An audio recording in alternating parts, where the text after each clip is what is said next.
training people in public speaking, I have to admit I was still a little tiny bit scared myself. So I actually did it for myself. Can you imagine? I had my first public speaking workshop, combining all the therapies with the practical training, and I was still a bit scared myself.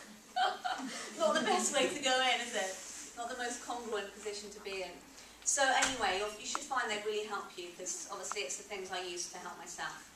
So we're going to start by going back to the structure, and then I'm going to go over a technique that I just brought up with someone during the break that I think would really help her, and I'm pretty sure would help all of you.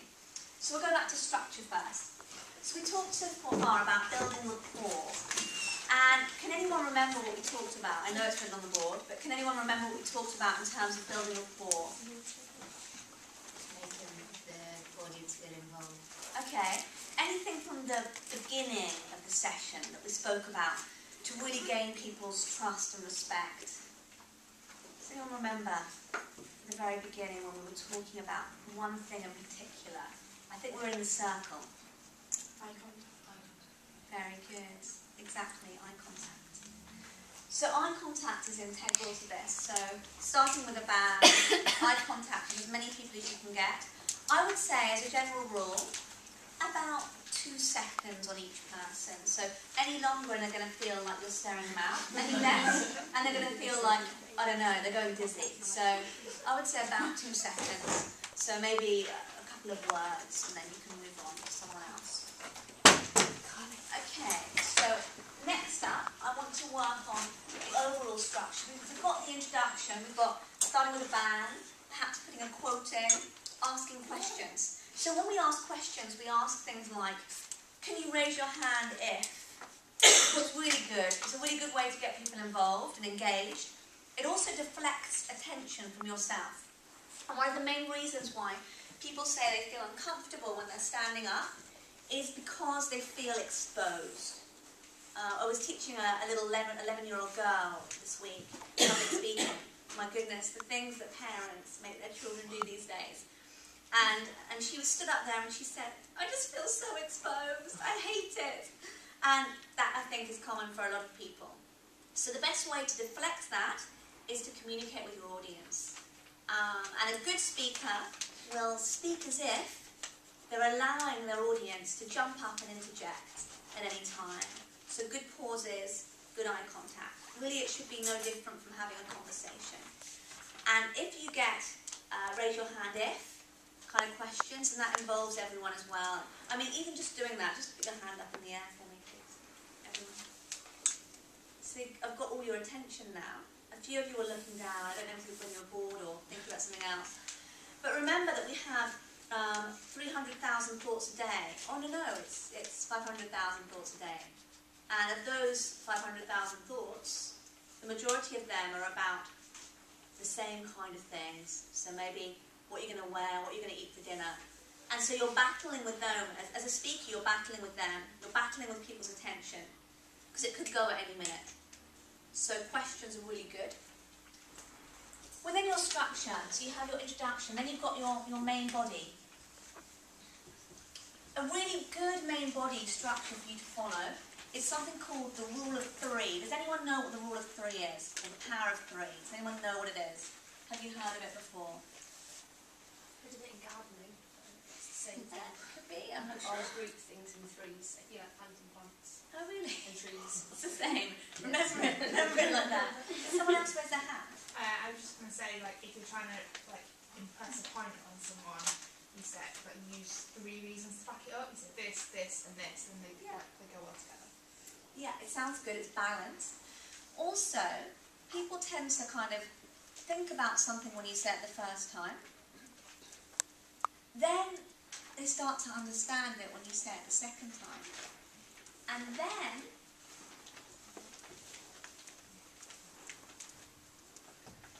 they start to remember it when you say it the third time. So people tend to need 3 of things before they've really got it. Otherwise, if you say it once, you kind of leave them in thought and confusion. So saying it 3 times also keeps across a nice, sharp, clear, concise message. So if someone's just thinking, what is that person speaking about?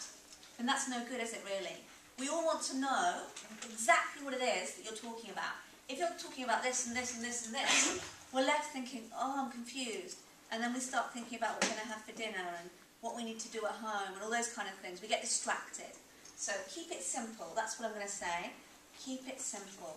Probably one of the most important things. So you've got your main body. Even within your main body, I would say about 3 points within your main body. So you're breaking it down. You've got 1, 2, 3, and then you've got 1, 2, 3 subcategories within your main body. And this is more for paired presentations. If we do impromptus, then it's just great that you're up here speaking, I would say, saying something intelligent. And if you follow this structure, then wonderful. If not, then that's fine as well. So 3 points here. And then you've got your conclusion. And what do you think we need to achieve with a conclusion?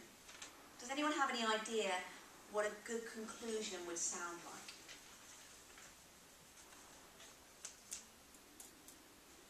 A good conclusion would leave you with a strong point to go away with. Perhaps a call to action.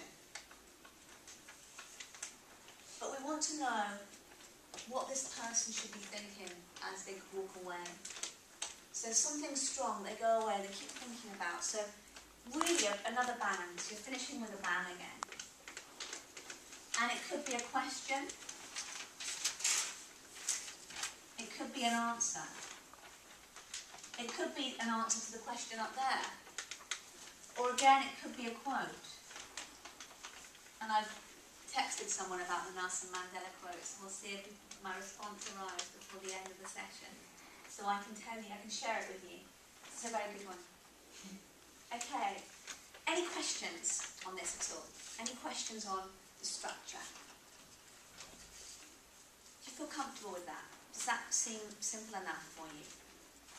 And would you be able to use this within any presentations you're doing now? I think it's transferable. Anything that you'd like help with in terms of this? No questions at all? Okay, what if your presentation is quite like a formal scientific one? You might not really get away with like maybe quoting or asking questions. That's a really You've interesting. basically got to like say this is my research. Okay, I think you can always ask questions. You could what you can do is you can ask people if they know a certain answer and then give the answer.